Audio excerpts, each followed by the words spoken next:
Welcome back, guys. Today I'm going to be showing you how to fix Clickbank account disabled. If your Clickbank account has been disabled, you'll need to follow these 5 simple steps to address the issue. Step 1. Contact Clickbank support. Visit the Clickbank support page or email their support team directly. Explain that your account has been disabled and request information about the reason for the suspension. Step 2. Provide necessary information.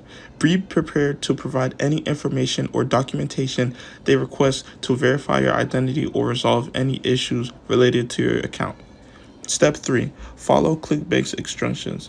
Clickbank may provide specific steps or requirements to resolve the issue. Follow these instructions carefully and promptly to expedite the process of reactivating your account.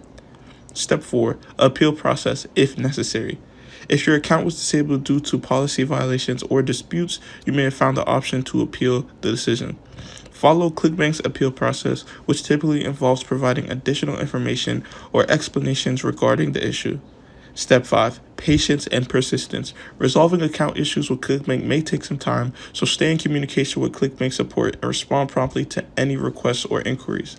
By contacting Clickbank support and following their instructions, you can work towards resolving the issue and potentially having your account reactivated.